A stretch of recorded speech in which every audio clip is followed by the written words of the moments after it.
നമ്മുടെ ഇന്നത്തെ topic scanning electron മൈക്രോസ്കോപ്പാണ്. സ്കാനിങ് ഇലക്ട്രോൺ മൈക്രോസ്കോപ്പ് 1935 കണ്ടുപിടിച്ചത് നോളാണ്. അപ്പം എന്തിനാണ് സ്കാനിങ് ഇലക്ട്രോൺ മൈക്രോസ്കോപ്പ് യൂസ് ചെയ്യുന്നത്? Scanning electron microscope 3D image produce ചെയ്യുമാണ്. ഏതൊരു സ്പെസിമെൻ എടുത്താലും അതിൻ്റെ 3D ഇമേജ് പ്രൊഡ്യൂസ് ചെയ്യുന്നതാണ് സ്കാനിങ് ഇലക്ട്രോൺ മൈക്രോസ്കോപ്പ് എന്ന് പറയുന്നത്. ഏതൊരു സൈസിലും തിക്നെസ്സിലും ഉള്ള ഒരു സ്പെസിമെൻ്റെ 3D ഇമേജ് പ്രൊഡ്യൂസ് ചെയ്യാനാണ് scanning electron microscope. Scanning electron മൈക്രോസ്കോപ്പിൻ്റെ സ്ട്രക്ചറാണ് നമ്മൾ കാണുന്നത്. ഇതിനകത്ത് ഇലക്ട്രോൺസ് എമിറ്റ് ചെയ്യാനായിട്ടൊരു ഹോട്ട് ഫിലമെൻറ്റ് കാണും. സ്കാനിങ് ഇലക്ട്രോൺ മൈക്രോസ്കോപ്പിനകത്ത് ഇലക്ട്രോൺസ് എമിറ്റ് ചെയ്യാൻ ഒരു ഹോട്ട് ഫിലമെൻ്റ് ഉണ്ട്.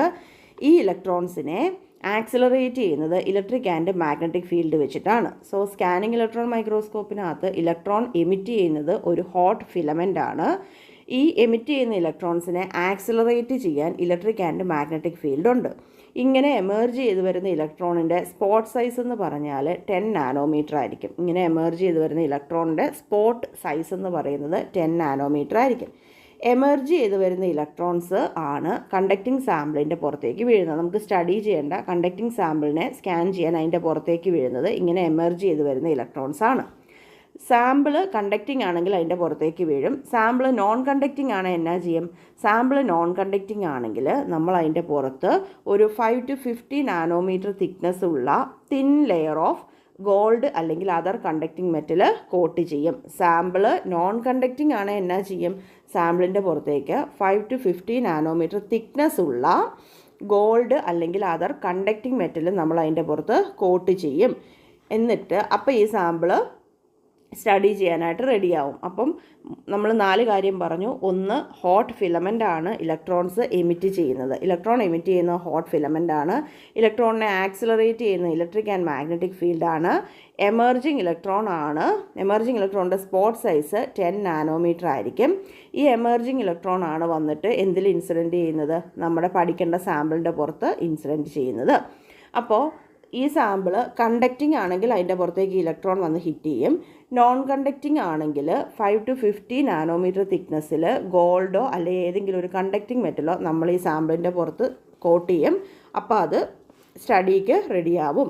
ഇനി സ്കാനിങ് കോയിലുണ്ട്. എന്തിനാണ് സ്കാനിങ് കോയിൽ?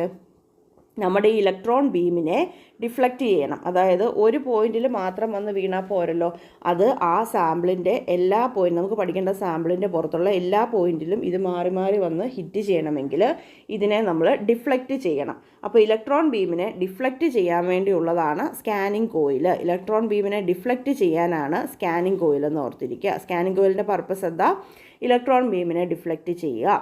അങ്ങനെ ഈ ഇലക്ട്രോൺസ് നമ്മുടെ സാമ്പിളിൽ വന്ന് സ്ട്രൈക്ക് ചെയ്തിട്ട് തിരിച്ചു വരുന്നതാണ് സെക്കൻഡറി ഇലക്ട്രോൺസ്. അപ്പോൾ ഇലക്ട്രോൺസ് സാമ്പിളിൽ സ്ട്രൈക്ക് ചെയ്ത് കഴിഞ്ഞ് അവിടുന്ന് പ്രൊഡ്യൂസ് ചെയ്യുന്നതാണ് സെക്കൻഡറി ഇലക്ട്രോൺസ് എന്ന് പറയുന്നത്.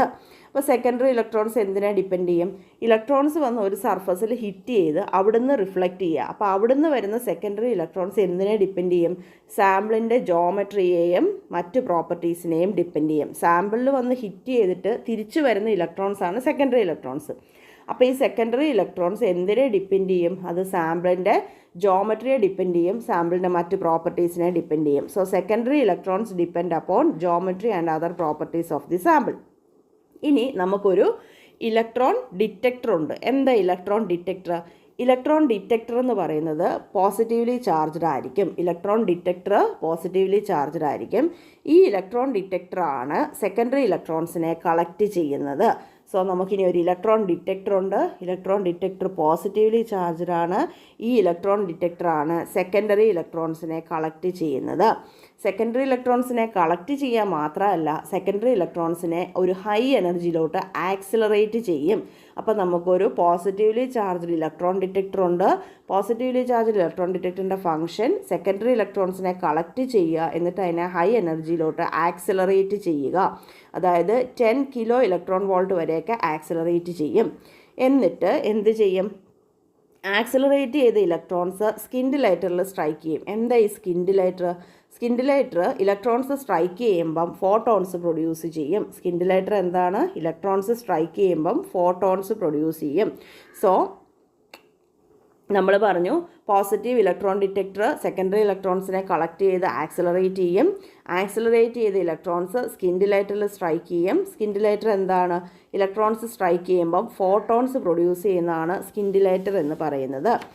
അങ്ങനെ സ്കിൻ ഡിലൈറ്റർ പ്രൊഡ്യൂസ് ചെയ്യുന്ന ഫോട്ടോൺസ് ഫോട്ടോ മൾട്ടിപ്ലയർ ട്യൂബിൽ സ്ട്രൈക്ക് ചെയ്യും. അപ്പം സ്കിൻ ഡിലൈറ്റർ ഫോട്ടോൺസ് പ്രൊഡ്യൂസ് ചെയ്തു.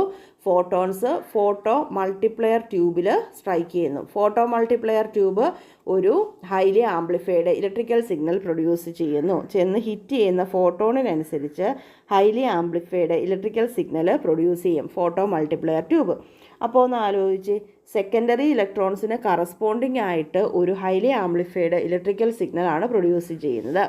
ഈ ഇലക്ട്രിക്കൽ സിഗ്നലിനെ നമ്മൾ CRT കൂടെ കടത്തിവിടും. CRT കൂടെ കടത്തിവിടുമ്പോൾ CRTയിൽ നമുക്ക് സ്കാൻഡ് സർഫസിൻ്റെ ഇമേജ് കാണാം. അപ്പം നമ്മൾ ഈ ഹൈലി ആംപ്ലിഫൈഡ് സിഗ്നലിനെ CRT കൂടെ കടത്തിവിടുമ്പം സ്കാൻഡ് സർഫസിൻ്റെ ഇമേജ് കാണാം. ഇനി നമുക്ക് സ്കാനിങ് ഇലക്ട്രോൺ മൈക്രോസ്കോപ്പിൻ്റെ റെസൊല്യൂഷൻ നോക്കാം. സ്കാനിങ് ഇലക്ട്രോൺ മൈക്രോസ്കോപ്പിൻ്റെ റെസൊല്യൂഷൻ 10 to 20 നാനോമീറ്റർ ആണ്. സ്കാനിങ് ഇലക്ട്രോൺ മൈക്രോസ്കോപ്പിൻ്റെ റെസൊല്യൂഷൻ 10 to 20 നാനോമീറ്റർ ആണ്.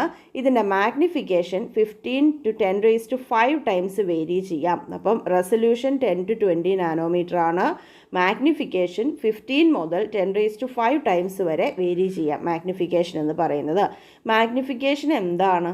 മാഗ്നിഫിക്കേഷൻ എന്ന് പറയുന്നത് ഡിപ്പെൻഡ് ചെയ്യുന്നത് ratio of variable current to current in the deflection കോയിലാണ്. ഈ സ്കാനിങ് കോയിലിനകത്തെ വേരിയബിൾ കറണ്ടിൻ്റെയും അതുപോലെ ഡിഫ്ലക്ഷൻ കോയിലിനകത്തെ കറണ്ടിൻ്റെയും റേഷ്യോ ആണ് മാഗ്നിഫിക്കേഷൻ എന്ന് പറയുന്നത്. എന്താണ് മാഗ്നിഫിക്കേഷൻ ഡിപ്പെൻഡ് ചെയ്യുന്നത്? അല്ല, മാഗ്നിഫിക്കേഷൻ എന്തിനെയാണ് ഡിപ്പെൻഡ് ചെയ്യുന്നത്? സ്കാനിങ് കോയിലിനകത്തെ വേരിയബിൾ കറണ്ടിൻ്റെയും അതുപോലെ ഡിഫ്ലക്ഷൻ കോയിലിനകത്തെ കറണ്ടിൻ്റെയും കൂടെ റേഷ്യോയിനെയാണ് നമ്മൾ മാഗ്നിഫിക്കേഷൻ ഡിപ്പെൻഡ് ചെയ്യുന്നത്. മാഗ്നിഫിക്കേഷൻ 15 to 10⁵ ടൈംസ് വേരി ചെയ്യാം. ഇത്രയുമാണ് സ്കാനിങ് ഇലക്ട്രോൺ മൈക്രോസ്കോപ്പ്. താങ്ക്